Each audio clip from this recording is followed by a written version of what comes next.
کوئی بھی کام کرتے ہوئے یہ دیکھیں کہ نبی صلی اللہ علیہ وسلم نے اس کام کو کیسے کیا۔ پھر نمازی کی بات کروں گی کہ آپ نے فرمایا صلو کما رأیتمونی اصلی، نماز اس طرح پڑھو کہ جیسے میں نماز پڑھتا ہوں۔ اگر ہماری نماز آپ کے طریقے پر نہیں تو وہ قبول ہی نہیں۔ اسی طرح حج، عمرہ، ان تمام عبادات میں بھی ہمیں آپ کے طریقے کو فالو کرنا ہوگا، کیونکہ آپ نے خود فرمایا خذوا عنی مناسککم، مجھ سے اپنے مناسک حج لے لو، سیکھ لو۔ اللہ کی کتاب قرآن مجید آپ کے قلب مبارک پر نازل ہوئی اور آپ کے ذریعے ہم تک پہنچی، اور پھر صرف آپ نے اس کے الفاظ ہم تک نہیں پہنچایا بلکہ اس کی تفسیر بھی آپ نے خود فرمائی۔ اللہ سبحانہ وتعالیٰ نے آپ ہی کی ذمہ کیا وَأَنزَلْنَا إِلَيْكَ الذِّكْرَ لِتُبَيِّنَ لِلنَّاسِ مَا نُزِّلَ إِلَيْهِمْ، ہم نے آپ کی طرف یہ ذکر نازل کیا تاکہ آپ لوگوں کو بیان کریں، ایکسپلین کریں کہ ان کی طرف کیا اتارا گیا ہے۔ گویا آپ صرف مبلغ قرآن ہی نہیں بلکہ چلتا پھرتا قرآن ہے۔ آپ نے صرف الفاظ سے نہیں تفسیر کی، جیسے آج کل عام مفسروں کا انداز کیا ہوتا ہے کہ وہ آتے ہیں کلاس روم میں، پڑھا کے چلے جاتے ہیں، بات ختم، اور بعض لوگوں نے تو استاد کو دیکھا بھی نہیں ہوتا۔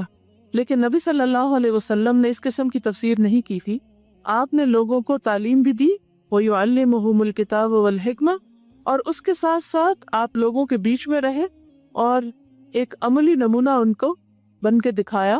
حضرت عائشہ رضی اللہ تعالیٰ عنہا سے آپ کے بارے میں جب پوچھا گیا کہ آپ کا اخلاق کیسا تھا تو فرمایا کان خلقہ القرآن، آپ کا اخلاق قرآن تھا، یعنی چلتا پھرتا قرآن۔ تو گویا آپ نے قرآن کی قولی یا لفظی تفسیر بھی کی اور عملی تفسیر بھی کی، عمل کر کے دکھایا، عملی نمونہ بتایا کہ کرنا کیا ہے، کیسے کرنا ہے۔ صرف عبادات ہی نہیں، زندگی گزارنے کی جتنی بھی ضرورتیں، خواہ وہ ازواجی معاملات ہوں، شادی بیاہ کا معاملہ ہو، چاہے وہ بزنس کا معاملہ ہو، چاہے وہ محنت مزدوری کا معاملہ ہو، چاہے وہ عام انسانوں کے ساتھ، دوستوں کے ساتھ، دشمنوں کے ساتھ تعلق کا معاملہ ہو، زندگی کا کوئی پہلو ایسا نہیں کہ جس کے بارے میں آپ نے تعلیم نہ دی ہو، یا ہماری رہنمائی نہ کی ہو، یا اس کے لیے پریکٹیکل اگزامپل سیٹ نہ کی ہو کہ کس موقع پر ہمیں کیا کرنا چاہیے۔ کھانے پینے کے آداب سے لے کر واش روم جانے اور سونے، ان سب چیزوں کے بارے میں بھی ڈیٹیل طریقے ہمیں سکھائے، زندگی گزارنے کے آداب سکھائے۔ اس لیے میں سمجھتی ہوں کہ آپ کی یاد کے لیے اور آپ کا حق ادا کرنے کے لیے سال میں کوئی ایک مہینہ مخصوص کر لینا یا پھر کوئی ایک دن مخصوص کر لینا، یہ آپ کے ساتھ بڑی ذاتی کی بات ہے۔ مسلمانوں کی تو ذمہ داری یہ بنتی ہے کہ وہ روزانہ آپ کو ذکر کیا کرے اور سب سے زیادہ آپ کی زندگی کے طریقوں پر عمل کر کے آپ سے اپنی محبت کا ثبوت دیں۔ اس لیے عام طور پر ہمارے ہاں سال کے ایک مہینے میں ربیع الاول میں، اور اس میں بھی ایک خاص تاریخ کو بہت زیادہ ایک جوش و خروش پایا جاتا ہے، اور اس کے بعد پھر واپس ہم اپنی زندگی میں لوٹ جاتے ہیں۔ بعض طریقوں میں ہم کسی تہذیب کی نقالی کرتے ہیں، کچھ اور طریقوں میں کسی دوسری تہذیب کی، اور پھر ہم لاسٹ ہو جاتے ہیں، بھول جاتے ہیں کہ ہمارا اپنا طریقہ کیا ہے، جس سے ہم محبت کا دعویٰ کرتے ہیں اس کا طریقہ کیا تھا، وہ کس راستے پر چلے اور ہمیں ان کے طریقوں کو کس طرح فالو کرنا ہے۔ یہ سب چیزیں ہم سے اس بات کا تقاضا کرتی ہیں کہ ہم اپنے نبی کو جانیں، ان کے طور طریقوں کو جانیں، ان کی عبادات کے طریقوں کو جانیں، ان کے معاملات کو جانیں، ان کے روزمرہ کے معمولات کو جانیں، ان کے اخلاق کو جانیں اور ان کے طرز زندگی کو جانیں۔ اور پھر جو مشن آپ لے کر آئے تھے، جو اللہ سبحانہ تعالیٰ نے آپ کے ذریعے دین کی تکمیل کی تھی، اور اس کے مطابق آپ کو رہتی دنیا تک کے لیے نبی بنا کر بھیجا، وما ارسلناک الا کافۃ للناس بشیرا ونذیرا، تمام انسانیت کے لیے آپ کو بشیر و نذیر بنا کر بھیجا، تو ہم سب کا یہ فرض بنتا ہے کہ ہم آپ کے پیغام کو، آپ کے مشن کو، آپ کے میسج کو پوری دنیا تک عام کریں، جب جا کر آپ سے محبت اور عقیدت کا حق ادا ہو سکتا ہے۔ اور اس کے لیے ہمیں آپ کے ساتھ رہنا ہوگا، نبی صلی اللہ علیہ وسلم کے ساتھ رہنا سیکھیے، صرف ایک مہینہ نہیں، ایک دن نہیں، زندگی کا ہر دن آپ کے ساتھ رہیے۔ اور اس کے لیے پھر علم کی ضرورت ہوگی، اس کے لیے پھر یہ دیکھنے کی ضرورت ہوگی کہ آپ کا دن کیسے گزرتا تھا، آپ کی زندگی کیسے گزری، آپ کو صبر و تحمل کیسا تھا، آپ کی عادات کیسی تھی۔ صرف ایک حدیث قدسی کی روشنی میں چھوٹی سی ایک جھلک آپ کے سامنے رکھوں گی۔ صحیح بخاری کی ایک روایت ہے جو نبی صلی اللہ علیہ وسلم کے اخلاق کریمہ کے لیے ایک بہت خوبصورت منظر پیش کرتی ہے۔ میں نے جب کبھی اس حدیث کو پڑھا اور بارہا پڑھا ہے، اس حدیث نے عجب ہی دل پہ اثر کیا ہے۔ تو اس تھوڑے سے وقت میں اور ایک مختصر سے چند لمحات میں حق تو ادا نہیں ہو سکتا، لیکن اس کو دوبارہ آپ کے ساتھ شیئر کروں گی تاکہ اگر چھوٹی سی بات بھی ہمیں آپ کے بارے میں یاد رہے گی تو وہ بہت بڑے لیکچر سے تم زیادہ بہتر ہوگی انشاءاللہ تعالی۔ حدیث قدسی میں ہے، حدیث قدسی تو آپ کو معلوم ہے کہ جس میں اللہ سبحانہ وتعالیٰ سے روایت کرتے ہیں نبی صلی اللہ علیہ وسلم، اللہ تعالیٰ کا قول ہوتا ہے۔ جیسے عام احادیث میں نبی صلی اللہ علیہ وسلم کے الفاظ ہوتے ہیں لیکن صحابہ اس کو روایت کرنے ہوتے ہیں۔ تو حدیث قدسی میں ہے یا ایھا النبی انا ارسلناک شاہدا ومبشرا ونذیرا وحرزا للأمیین، اے نبی صلی اللہ علیہ وسلم، بے شک ہم نے آپ کو اپنی امت پر گواہ بنا کر بھیجا، فرما برداروں کو بشارت دینے والا، گمراہوں کو عذاب سے ڈرانے والا، اور امیوں کو پناہ دینے والا بنایا ہے۔ امیوں سے مراد اہل عرب ہیں جن کو دنیا میں آپ اٹھانے اور جن کی بلندی کا ذریعہ بنے تھے، کیونکہ اس سے پہلے ان کے قوم کو کوئی پوچھنے والا نہ تھا۔ اب اس میں جو آپ کو شاہد کہا گیا ہے کہ آپ کو گواہ بنایا ہے، تو کس چیز کا گواہ؟ حق کی گواہی دینے والا۔ اور آپ کو یاد ہوگا کہ حجۃ الوداع کے موقع پر آپ صلی اللہ علیہ وسلم نے لوگوں کے سامنے 1,40,000 لوگوں کے سامنے اس بات کو دہرایا تھا کہ الا هل بلغت، لوگوں کیا میں نے تمہیں پیغام پہنچا دیا؟ تو سب نے اس وقت اس بات کی گواہی دی، اور آپ نے 3 دفعہ اللہ تعالیٰ کو گواہ بنا کر یہ بات کہی کہ کیا لوگوں میں نے آپ تک میسج پہنچا دیا، اور سب نے اس پہ اقرار کیا۔ تو آپ کو اللہ تعالیٰ نے جو پیغام دیا وہ آپ نے پورا پہنچا دیا، اس میں سے کچھ بھی نہیں چھپایا۔ اس پیغام کے 2 حصے ہیں، ایک میں خوشخبری ہے اور ایک میں ڈراوا ہے، اور یہی ہمارے دین کا اعتدال ہے۔ آپ نے لوگوں کو صرف خوشخبری نہیں دی، لوگوں کو غلط کاموں پر خبردار بھی کیا، ان کو ڈرایا بھی، کیونکہ انسان کی نفسیات ایسی ہے، اور اللہ سبحانہ وتعالیٰ نے بنے، اور اللہ ان کو زیادہ بہتر جانتا ہے۔ انسان کی نفسیات ایسی ہے کہ کچھ کام وہ خوشخبری کے شوق میں کرتا ہے اور کچھ کام ڈر کے کرتا ہے۔ مثلا آپ اگر بچوں کو ہی دیکھیں تو سارے دن اگر آپ ان کو صرف یہ کہہ کہ آپ یہ کر لیں تو آپ کو یہ ملے گا، تو ایک تھوڑے سے لیول پہ جا کے ان کا موٹیویشنل لیول ختم ہو جائے گا۔ اس کے بعد ان کو آپ کی جو خوشخبری والی باتیں زیادہ اثر نہیں کریں گی۔ یہاں سے شروع ہو جاتا ہے کہ پھر آپ ان کے ساتھ دوسرا رخ اختیار کریں کہ اگر آپ نے یہ نہ کیا تو آپ کی کیا سزا ہے۔ یہ انسانی نفسیات ہے۔